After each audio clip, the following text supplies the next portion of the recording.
if Mrinalini would like to start with some groundwork she's done regarding the general topic that was second homes and part-time residency in our coastal and rural areas, something that already Marcos Rito as well touched last time, or touched upon. And she's done quite an impressive, at least what I saw in December, literature review and comparative analysis between the countries. So yeah, we are excited to listen to your results. How are you doing today? I'm doing all right. Fine. Am I supposed to present myself, or are you? If you prefer, if you can share your screen. Yeah. Oh, and all I have right. a backup if it doesn't work. Yeah. So you can go ahead. All right. Should be possible for you to share your screen. Then you're in control.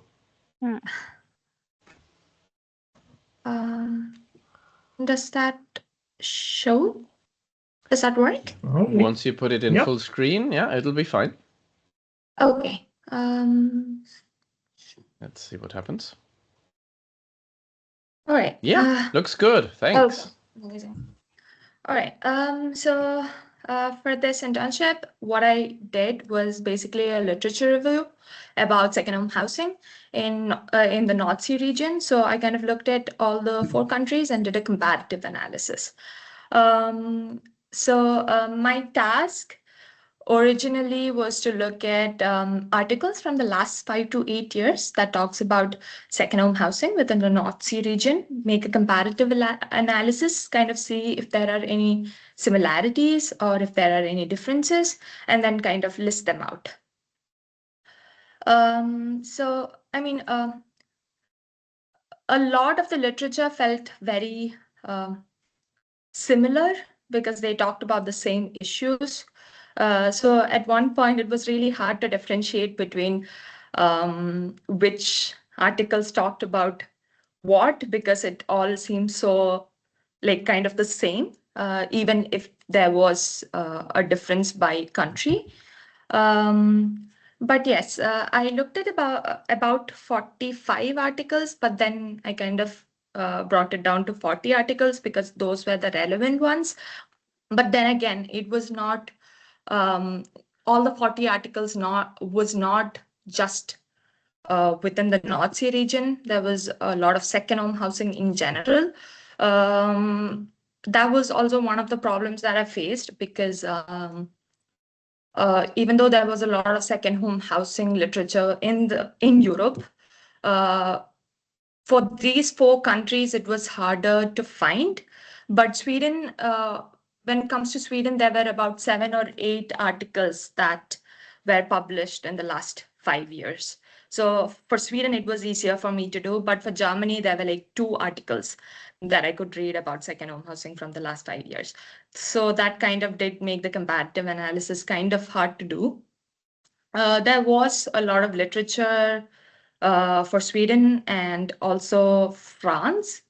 But otherwise, it was kind of minimal, which made it kind of hard for me to do. And also some of the articles were behind paywalls, so I didn't have access to those, even with university accounts. So that was also like, I can't say that I did a complete overview because of that. So what I also did was for each article that I read, I made like a summary sheet, so it would be easier for me to compare at the end of it. So the articles that I read, I kind of divided them into 5 themes, and one of the themes is housing affordability. So for the 4 regions, there are small minor differences, but not too much.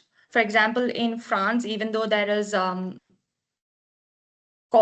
inflation in housing prices in coastal and alpine regions, municipalities can apply taxes and surcharges on secondary residences. So that kind of helps with the whole housing affordability part of it. In Germany, also, housing pressure is mostly seen in tourist regions and university towns. And the debate is framed within regional development and mobility, not national housing crisis. When it comes to Denmark, as far as housing affordability goes, zoning kind of helps with the affordability crisis because there is a clear place where the second homes are and where the primary residence is, and that kind of helps with driving down the prices, but not too much. So in the housing affordability area, I think Denmark has the most strong policies in place at least. As far as Sweden goes, second home housing affordability is becoming more and more of a problem. And it's talked about a lot in the literature that I reviewed. Yes, the second theme is that of demographic change, where France and Denmark see second homes contributing to seasonal demographic surges, but also to lifestyle migration, partial retirement migration. In Germany, part-time residence is linked to mobility between employment places and where they live. And in Sweden, apparently historically in Sweden, recreational cottages has been a big thing. So even right now, and even after COVID, it's kind of risen. So as a result, there is a bigger demographic change. So the biggest thing that the literature talks about is how smaller towns and coastal areas are kind of left with aging population and the youngsters moving away. So that's the kind of the overview. As far as infrastructure and services go, all of the 4 countries seem to have problems with infrastructure, especially in Sutnas. I know about the sewage issues, but it seems to be the case everywhere else as well. In France, managing seasonal population is kind of hard, just like any other country, but the financial burden is significant because outside of the peak areas when people are in the town, and outside of that, it's kind of hard to manage. In Germany, infrastructure issues are managed through strong municipal planning systems, and also the municipalities have a stronger say in what kind of taxes they are gonna put on second home houses. So that really helps. Again, Denmark, zoning seems to be the thing that they are really focusing on when it comes to second home housing.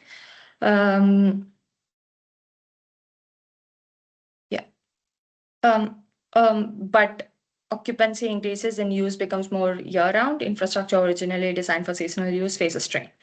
Then in Swedish municipalities also infrastructural over-dimensioning due to peak seasonal loads. Taxation does not scale proportionally with second home value, which is also a problem in Sweden. But yes, almost similar, but tiny differences.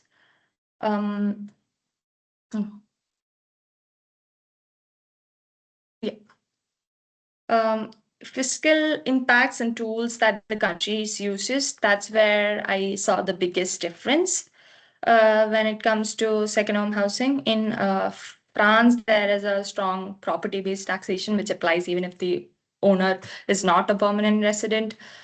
In Germany, there is significant autonomy for the municipalities to kind of decide on the taxes that they will levy upon the second homes. So that kind of helps. Denmark has strong property and land taxes as well, which ensures second home contribution to local budgets. Sweden seems to be the outlier where taxes on the income and not on the property owned. It's not property tax exactly, it's more a property fee, and there are like surcharges not called property tax. Now, I'm not sure if this is a translation issue or something, because some of the documents were in Swedish and it was kind of hard to do. But as far as I understand, property tax is not a thing anymore. It's more of a property fee and surcharges. The last theme is governance responses. So France has a more centralized approach, but allows local tax variation. In Germany, there is a strong federal structure, but there is a lot of autonomy to the municipality as well. In Denmark, there's a long tradition of spatial planning, like zoning. And in Sweden, high municipal autonomy, but limited fiscal instruments to kind of deal with the second problems. But yes, across all of the literature, it kind of calls for better data on occupancy. So, you can plan it out better, better policies, more autonomy for the municipalities when it comes to fiscal tools, and then integration of second home owners into planning without undermining resident democracy, and multi-level policy coordination. As far as conclusion goes, the literature encourages people to kind of stay for a longer period and kind of register where they're stay or in smaller towns instead of bigger cities to kind of help with the local economy. And then economic diversification, governance complexities, overlapping jurisdiction require coordination and new fiscal instruments, and then data-driven management. There was a really interesting paper about how data can kind of help with the second-home housing thing. And then these are the some of the references that I used. There are more, which is in the report. And also in the report, I haven't included all of the articles that I read because there was, like I said, a lot of overlapping themes. So then I haven't included everything. And that's it. Thank you.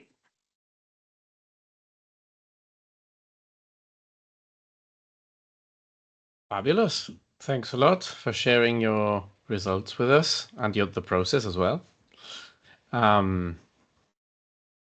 Yeah, I'll start off with a question.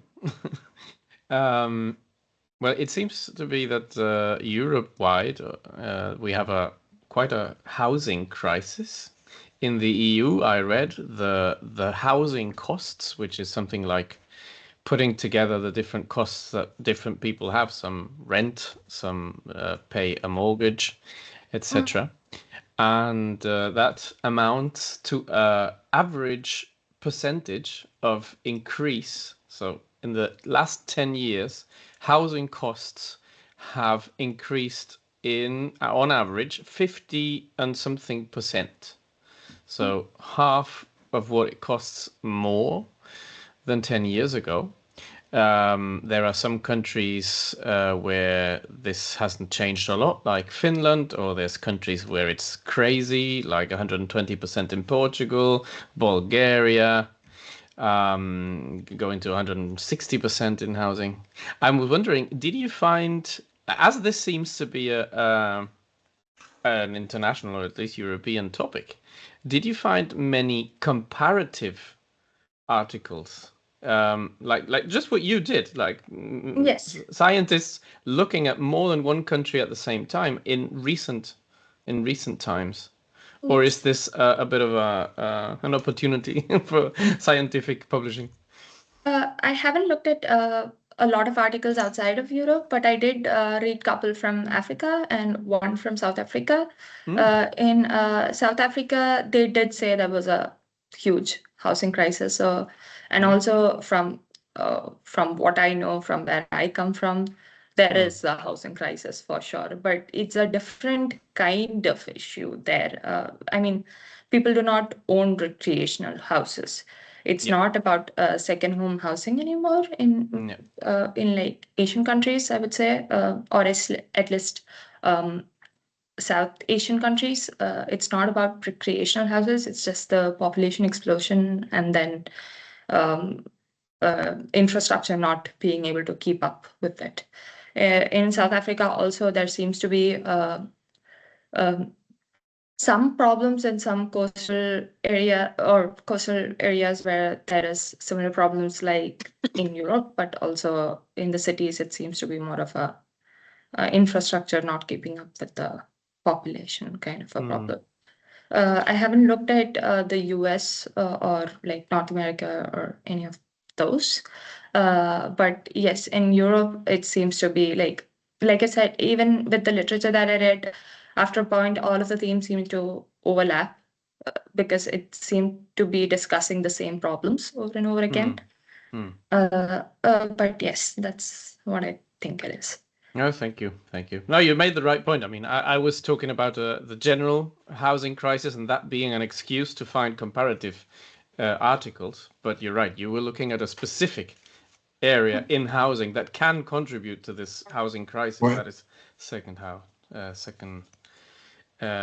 homes, etc. Any more questions? Oh, yes, there's quite a lot. I think I see Dorte and Per. So, Dorte, please. Maybe it's not that much a question, but a comment, since it's correct that we have this very strong or strict zoning in Denmark. But when we are talking about outskirts area and municipalities, actually some municipalities allow for nearly all their housing to be also bought as second homes, just to attract people to their area, to also renovate the houses. Although they are not living in the house all year, they add some money to the area, and they started to be valuable for the society. So just when we are talking to how to attract people to outskirts area, I think it's nice instrument that it can be allowed in Denmark that way. Yeah, I mean, in the literature also zoning was talked about quite a lot, but it wasn't clear if it was every municipality thing or if it was that some municipalities did it. Also, there was a lack of literature from the last 5 years, so it was really hard to see if it was happening everywhere or if it is like specific places. It's specific places, so Right. it's not a general rule, but it's a possibility for the municipalities. Okay, thank you for that. Maybe I should have talked to people from the municipalities to maybe get a bigger picture. But then it was strictly a literature review, so I could write only from the literature. So then, yeah. But thank you so much. Per, go ahead. Oh, yeah. Microphone on. Unmuted. Super. Firstly, thank you very much. Very interesting presentation and good. Also, I think what you were asking for, Alistair, is what I have understood is that there is a lack of comparative studies in Europe, which is interesting. So what you have done here is a kind of a first trial to have an overview and a look about how that second home housing and challenges with that is actually compared for different opportunities and ways that the states and the municipalities are dealing with it. So in that sense, I think that is also one of the reasons why you find that very many tend to look similar, and it becomes a little bit of a challenge to find the differences. But as you mentioned here, there are differences in how it is organized, how it is financed, and so on.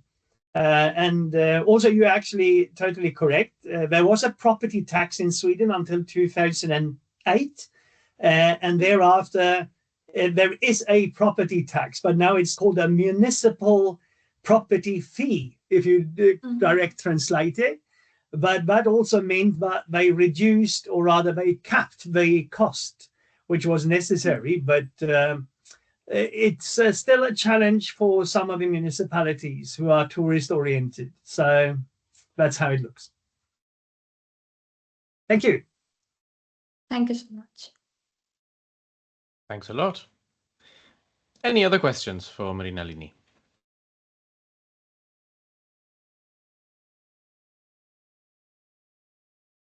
this is your last chance, live.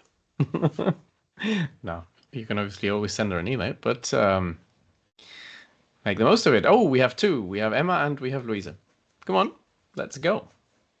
Yes, first of all, thank you for your presentation, and this is really interesting information, actually, to compare like how it looks like in the different areas, and also maybe describe some of the or how maybe to tackle this challenge in different areas as well.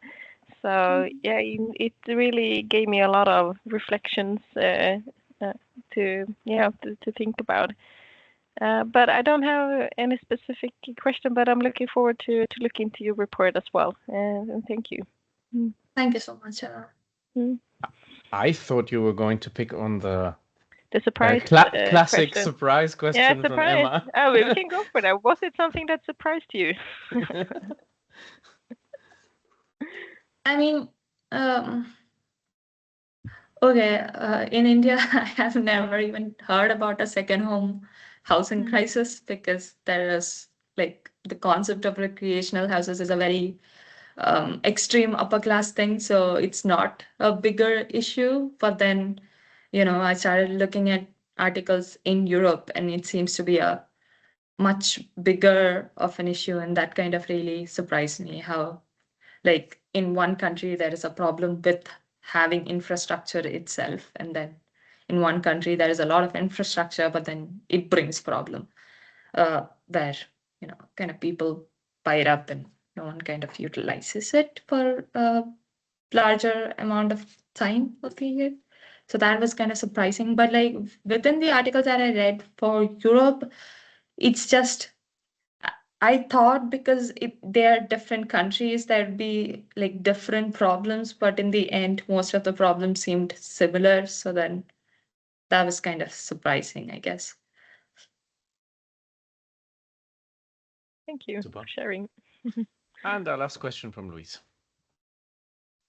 Yes. I don't know if this is the same thing that Dorte touched upon, but and how it sort of relates to this, but in like on Lesser, we've got the holiday houses, right? And then we've got the year-round houses. And you actually have the opportunity here. There's a policy where you can buy a summer house or a holiday home and actually live in it full time, which is one of the ways to sort of get more people to move to the island. You don't have to live in a standard year-round house. You can actually buy a holiday home and then stay here year-round. I don't know if that sort of situation is something you encountered in any of the articles, whether I mean, I haven't seen anything really, but I think it's France where you have to stay in a house more than 90 days or something,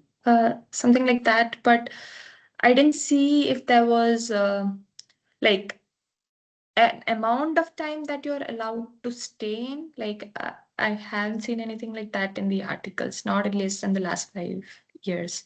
But that's very interesting. I didn't know that you couldn't stay in a holiday house for the entire year if you wanted to. yeah, normally there's a rule about that. You can't actually. Okay. I haven't seen anything, but that's very interesting to know. Thank you. Yeah, and thank you for the presentation. Yeah, fine. Yeah. Let me say for representing all of us SIRR partners and involved people here, thanks a lot for your contribution and for the presentation. We enjoyed it. Thank you so much. Thank you. we have to say thank you. And it's in fact not every day that we have a perspective of all the participating countries. No, a comparison of all of the countries that is very valuable. So let's move on to the second presentation by Omar. He did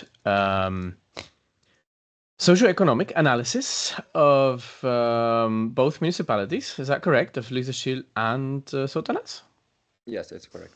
1 second. And he's going to share a lot of impressive charts if this goes the same way that we enjoyed during the preview. Yeah, definitely quite a lot of material to chew on in the aftermath of this presentation, I'm sure. Omar, the floor is Yes. yours. You can share your screen. Can you do that? 1 second. Emma has given you the rights to share, I suppose. Yes, I have, so it should work.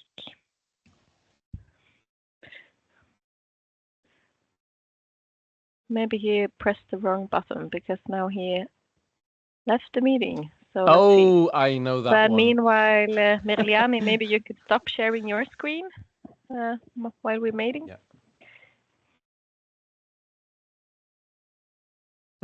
Great. And then I think he will. Hopefully, he will come back.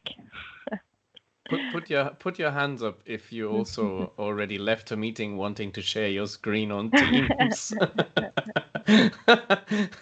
It happens often. It's so uselessly close. Share and leave. Exactly. That happens to me too.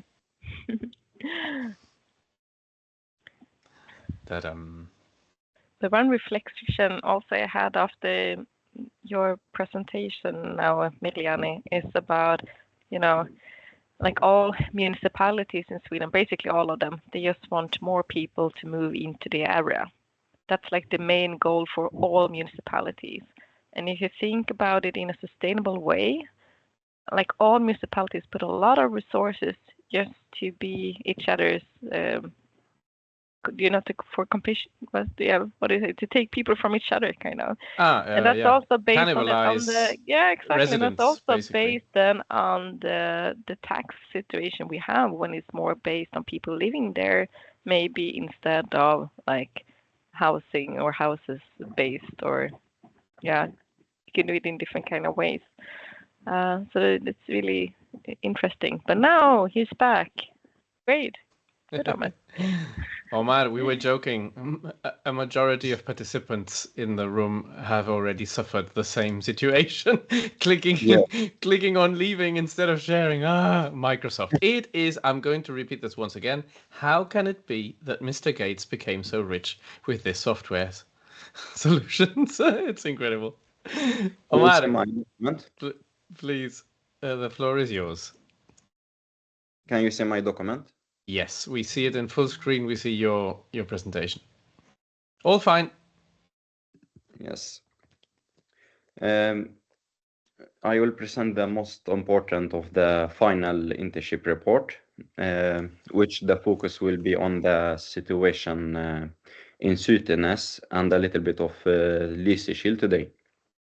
And it's going to be on the main challenges and if there is any opportunities for action in the both municipalities. The purpose of the report has been to deliberate practically, and it's not going to be about the method or the research design, but it's going to be about the results for development work, planning, and collaboration. The goal is to create a shared picture that can support decisions and prioritizations. Sutines is in many ways a strong municipality. Employment is high, businesses are active, and the local economy is robust. At the same time, Sutines has a very large seasonal population and focus on and faces growing structure pressure that which can affect the strengths and the vulnerability at the same time. The results of population. The population is relatively stable, but slightly declining, as we can see in this figure. More important, the age structure is changing. A very large share of residents are over 65, and the dependency ratio is high. In a small municipality like Sutenes and Lysekil, this makes the system sensitive. Small changes has very large effects on the long term. And the results about migration and seasonality. Young adults continue to move away, mainly for education or for work. At the same time, Sutenes has large group of part-time and seasonal residents. This creates pressure, but it also represents an opportunity if even a small share could be encouraged to settle permanently.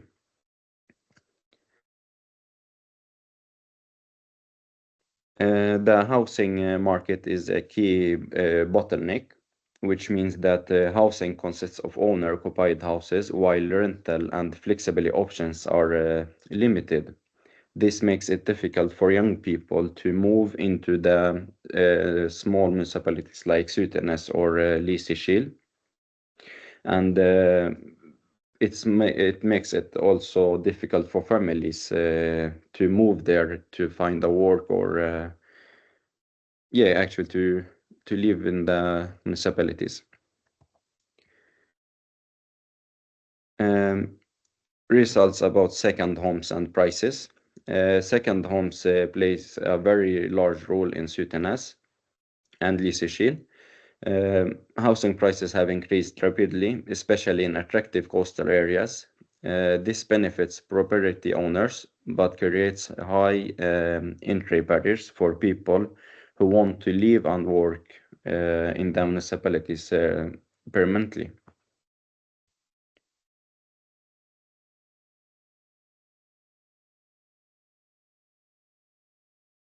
Results about economy and labor market.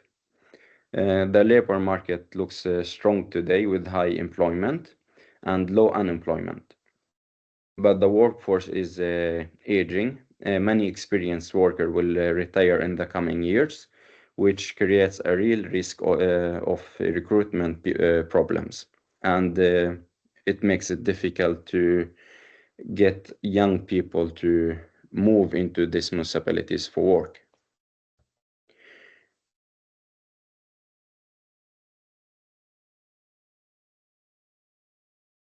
Results about education and competence. Education levels are improving over time, which is positive. Sutenes still has a lower share of residents with higher education, and many young people who lives to study do not return. This weakens the long-term competence supply. And what do the results indicate? When we put all the results together, it creates a pattern image. Sutenes is strong today, but faces long-term risks related to demography, housing, and skills. Seasonality makes both strengths and weaknesses more pronounced. Main challenges. The main challenges are closely connected. An aging population, a housing market that excludes newcomers, and growing difficulties, attracting and retaining skills. These issues cannot be solved one by one. They reinforce each other.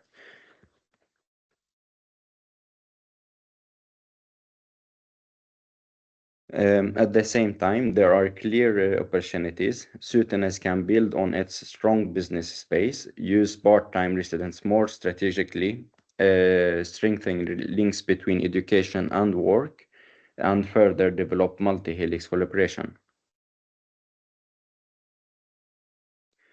And what the report have occurred for recommendation, it's like in particular terms, there are areas which stand out. First, housing. more rental and affordable housing, and insensitive to convert second homes to permanent use. Second, competence, with targeted attraction of key workers and closer cooperation with the education providers. And third is governance, using platform like Symposium and SIRR more strategically to coordinate efforts. And the conclusion. To conclude, Sutenaz and Lysekil has strong foundations for long-term sustainability.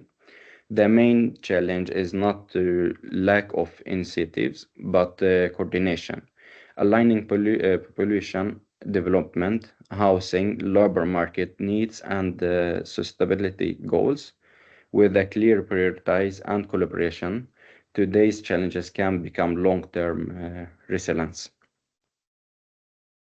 Thank you.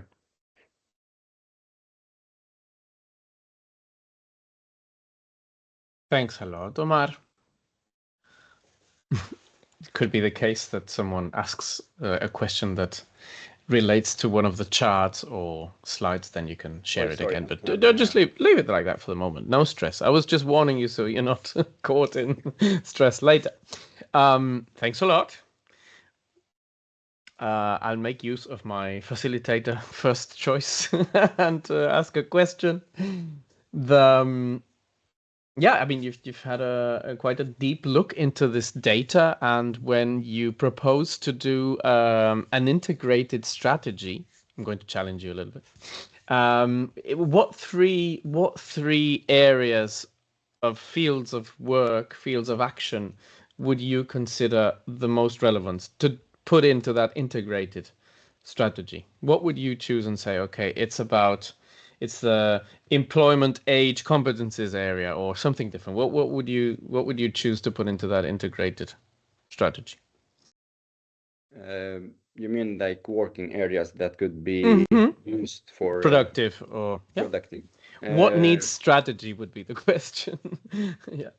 Now the report does not give a full answer of it, but I think healthcare could be one of them. And working into Sutenaz is very famous for its seafoods processing, yeah, which could also be used in a very good and strategic way. So I could think of those two areas that could be used in a good way. Okay. Thank you. Who else has questions? I'm sure there'll be some of them lying around. Charlotte. Bitte. Yes. Thank you, Omar. And of course, it's very valuable for us to have you so focused on Sutenaz, which we appreciate. And it's not that it's new, but it's very precisely presented and focused, I believe. And of course, you would like to know some to the point strategic recommendations more clearly, but it's a very difficult task, and no, I don't think anybody really has those lined up. But what I really appreciated was made me think about the renting system. We do know that we need more house that can be rented out, and I've thought about it in the way that those moving in need to have affordable and quick solutions and accessible and so, but it's also really the long-term solution, of course, because that's where they land, that's the portal, that's where they stay, and then they buy a house when the opportunity comes in. So for me, it was the way you presented it made me understand that that is also the long-term solution, because that will continue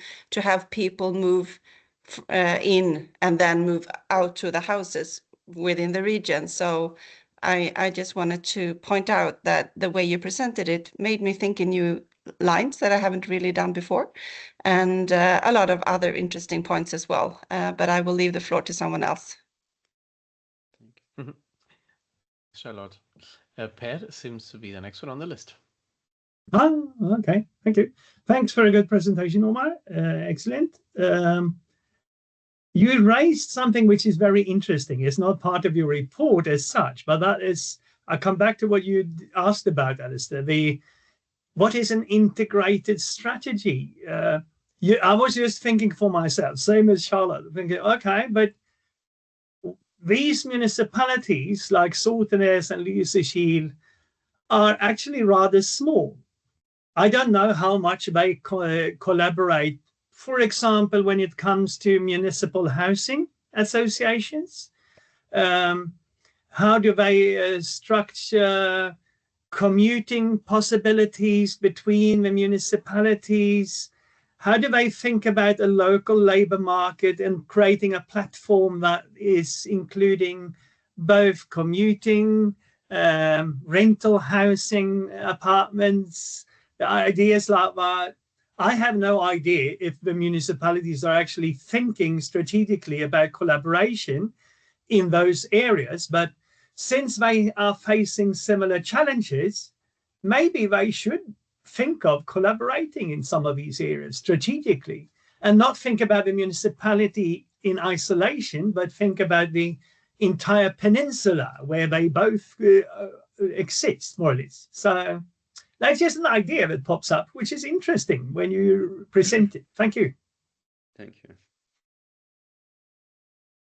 Yeah, definitely. That's also a question that, or a reflection that we could have. Like when you look at two municipalities and reach some conclusions, maybe 85, 90%, I don't know, a high percentage of the questions that arise and the fields of action are not impactfully to be influenced by those two actors, municipalities. So what is the correct level of action?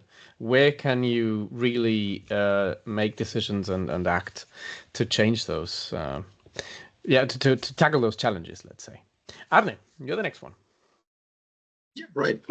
First of all, let me say thank you for this very good presentation. There were like a couple of things that I found to be very interesting, but I will pick out one of these things, and that is your assessment that all of these challenges are interconnected. That is something that really got to me, and this also very much resonates with many aspects of my own work. And that also got me thinking about many of the challenges that we are facing. For instance, on the German North Sea islands, we are these days hearing quite a few reports on hotels and restaurants not being able to employ people because there's simply no living space for them, no affordable at least. And recently, just a couple of weeks ago, I saw a little report on young people on another German island, and they were simply unable to find any space to live because there is nothing there which would be slightly affordable. So all of these things in terms of demographics, in terms of labor force, in terms of what else did you mention? The housing situation, of course. All of these things are very much interconnected. You cannot just pick one of these things out and try to solve it as a singular kind of problem. Just maybe a little recommendation with regards to that. There will be a Friday talk which is going to be covering just that issue of complexity in 2 weeks' time. And that's the complexity of it. And that is what I really like to stress out when we are talking about these issues. They are very much interconnected. And this also brings me to a question which is kind of similar to Alistair's question. For instance, I've heard reports that some employers, some hotels and restaurants on the German North Sea islands, they are simply forging their own path and trying to make up living space for their own employees because they are realizing they have to do something on their own. They're like some other municipalities that are now following a much stricter path on regulating the usage of houses according to the actual regulations of the developmental plans. So who should be the one that is driving that change, that would be kind of my question. Should it be people? Should it be enterprises? Should it be the municipalities? Or should it be multi-helix? So who should be the one that is taking the step forward? I know it's a big question, but that just kind of came to me. I think it's if we want it to be done in a good way and a strategic way, I think it's the municipalities' responsibility to have like planning a strategic way to do it. Yeah. Okay, so the municipalities, yeah, yeah. Isn't that the question for SIRR as a project? Yeah, like it kind of is. Who is responsible to getting this thing done? Yeah, it's obviously difficult. It's obviously difficult. I would say that's probably an alliance that looks slightly differently depending on where you are, and the question that still remains is who is legitimate and who is in the facilitator pilot seat. No, who are the main, and that can also be a nucleus of the alliance, but where more than one helix participates or is always present. But it's just my wish, Charlotte. That's it. Unmuted. Emma. Yeah. Oh, Emma is Okay. first. Oh, sorry, Yeah. I forgot Emma. Sorry, Emma. No worries, no worries. And yeah, thank you, Omar, for your presentation, and also Anna for highlighting that it's complex. It really is complex, but also I think there is so many great things to work further on. One thing I was reflecting a little bit upon when I saw your presentation and also heard it before, in the SIRR project, and it's connected to part-time residents. I saw that one of your recommendations was to engage more with the part-time residents in the area. And I think that more of the hubs here, not only Sotenäs, have a lot of, summer houses and people coming there, both tourists or, just because they have like a summer house or something. And that's something we've been discussing in Sotenäs. How can we, and connected to multi-helix collaboration, how can we make use of their knowledge? Because most of the times they also have high education or really good background, and I mean, even if they don't want to move to the place, of course, that would be like optimum. But if they don't want to move here, how can we connect or engage with them better? How to collaborate? How to, make use of their knowledge or engagement? Do you have any thoughts about that? Like if you want to develop your recommendation to engage with part-time residents? Now, how to convert second homes into permanent residence. I don't think it will be happen automatically, and it should not be forced, but targeted incentives in infrastructure improvements could be one thing to get them to be a permanent residence. And a better year-round services can make permanent settlement more attractive for some second homes owners. But I have not, I think I have wrote it, but I have not been thinking about it.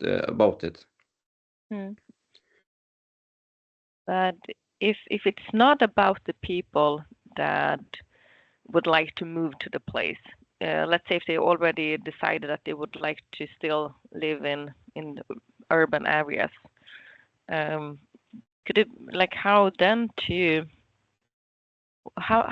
could we like collaborate or make use of the knowledge in a good way? We have like a little bit tricky to find the right path, or do you have any ideas?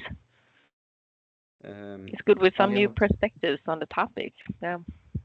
I have heard like some alternatives like declining tax, make it lower, but I don't think it's a good, or a good long-term solution. One thing could be to raise their income, and we have to be more focused that part-time residence is not it's not just the long-term solution. They represent a good opportunity, but even if a small share of part-time residents chose to settle permanent, it can have a meaningful impact on population structure and local competence. So I think we could put more focus on other areas that could be improved rather than focusing on just part-time residents. Yeah. Thank you.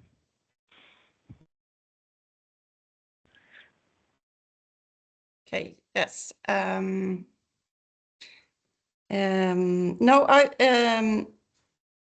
Omar spoke about not forcing, and also Marilina, the way you spoke of, I can't believe it's a problem to have a second house.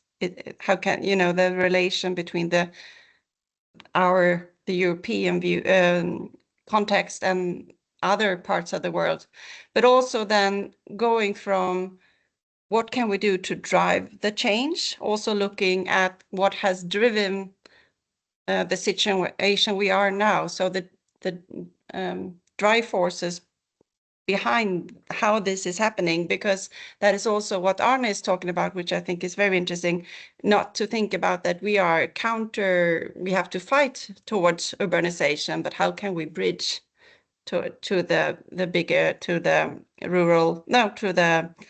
urban areas. So I'm thinking we also need to understand why this is happening, to understand how we can work with it instead of trying to force things. But I think you're very on to the point there, Omar, to have that mindset about changes. And that I would like to understand more, why is this happening? It's the same as why is urbanization happening?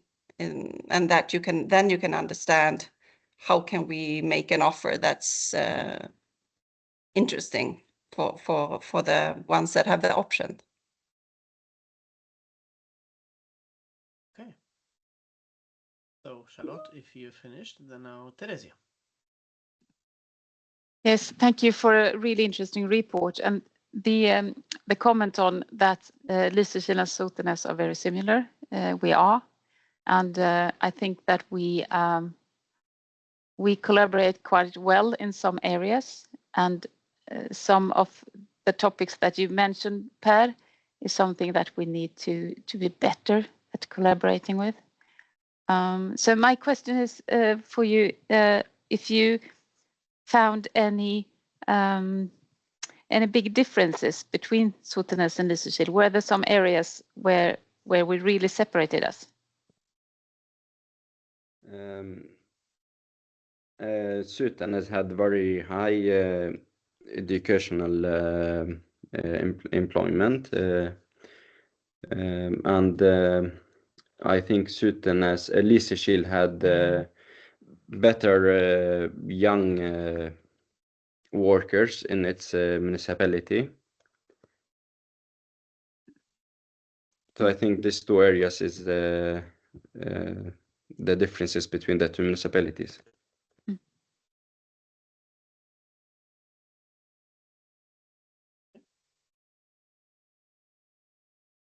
But Omar, do Lysekil have more renting possibilities? Housing? Yeah. Mm-hmm. Sotenäs had more. Sotenäs has more than Lysekil. Yeah. Mm-hmm. But you mean in terms of absolute numbers, they are existent, which is not the same as to say they are available to be rented. No, available is another thing to talk about. No data on that. It's just the existence of the housing type. Yeah. Okay. Mm-hmm. Emma? Yeah. Yeah, I have a question for the room actually, because now we discussed the situation in Sweden and about that it could be great to collaborate more. So I'm just curious, how is it connected to this area? How is it in Denmark and France and Germany? Do you collaborate a lot with your neighboring municipalities connected to these questions? Is there something that we could learn from each other? I know we just have a few minutes left, but it's anyone would like to share something. Yeah, maybe I could say something from a French point of view. In Louvigny-du-Désert, we don't have this kind of housing crisis. You know, it's kind of we would love to have this kind of housing crisis, but where I live in Saint-Malo, in the coastal area, where there's a very big crisis, we maybe I could give you two examples. One of them in Saint-Malo is that they regulate a lot part-time renting, you know, like Airbnb and stuff like that. Now you have to have a permit to rent your apartment or your house. So that's one point of view. And there is another city, Cancale, which is very well known for oysters, and recently they have banned any construction for second housing. So you cannot build a house for second housing. That's I think that's the first time in France that a municipality made this law to stop second housing. Yeah. So municipalities are very strong taxing rules to prevent from that. Here in Saint-Malo, I think the tax housing for second home is double from if it's your primary home. Yeah, so kind of. But we don't have this problem in Louvigny-du-Désert. Yeah.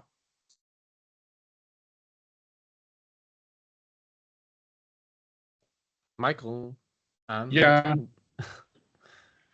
Now Emma challenged us a little, but from what I believe, now we are not part of the municipality, but my feeling is that there's very little cooperation or even coordination between initiatives between municipalities in our area as such. I think they maybe compete more than they cooperate.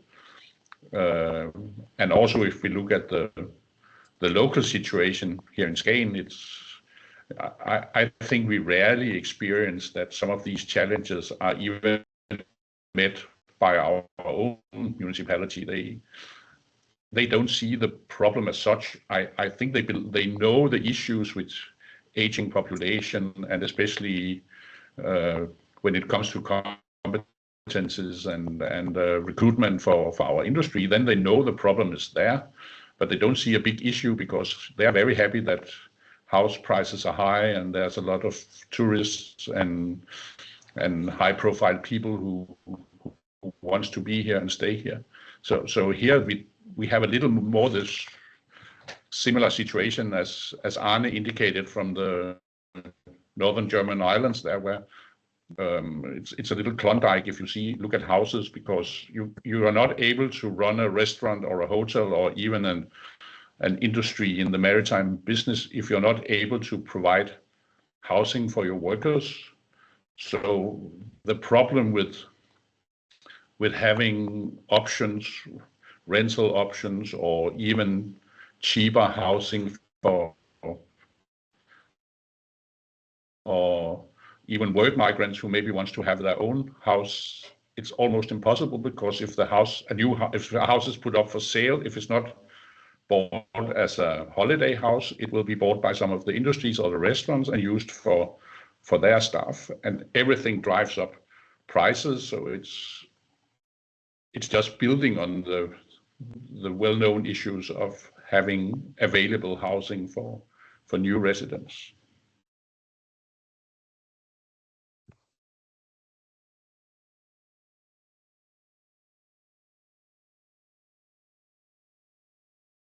Okay.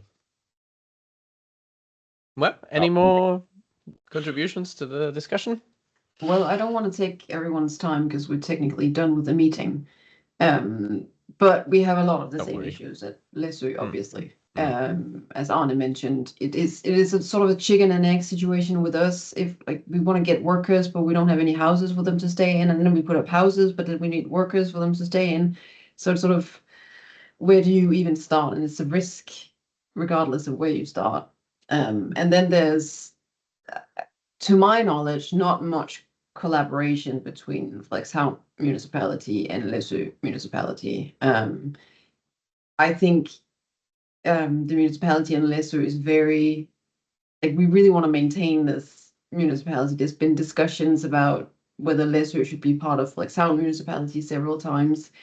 And it's like the distance between the two municipalities is a true challenge, because they don't know what's going on at Læsø, so, or not to a very high degree, right? So it would be difficult to bridge that gap in knowledge between the two places, I think, for a sort of strong collaboration. Yeah. Yeah, it's always the question of political will to implement these collaborations. In Germany, they're always in every conference about local development, rural development, they're talking about intermunicipal cooperation. And the buzzword is thrown into the ring, but what does it really mean? And there is no golden standard like, okay, industrial developments, there is the need, or it's obligatory to have 3 different municipalities thinking about what consequences a potential development has, or it's still a voluntary, no, it's a voluntary move that has to be based then on the corresponding political will that can then disappear if the next elections go in another direction. Julie, comme ça va? Contribute. Hi. Yeah, just something on what you just said is that I think in France, and Guillaume you can correct me, but we have that intermunicipality way of working. Like CCPL is one example of it. It's 36 municipalities that think together about how, like, urban planning and development. So for industries, for example, you can't, like, they decide at the scale of those 36 municipalities where the new industry and new firms are going to develop, and it's not like a savage development like everywhere. But still, even if we think at that scale of 36, I think for housing, for example, we're gonna say like a certain number of new homes are to be built in the next 10 years. And they should be located in those different cities, and those cities should be a priority, and those others could have homes but less. But still, there's going to be a competition at some point between the municipalities to attract new people, because new people means a school that's going to survive. And so even if we collaborate, there's still going to be competition, I think, at some point. So, yeah. But same as Guillaume, we don't have the luxury of having problems about second houses or anything like that, because we are not that attractive. But we are not a seaside territory, location. So location. So not such problems. Quite the contrary, trying to attract more people. Definitely.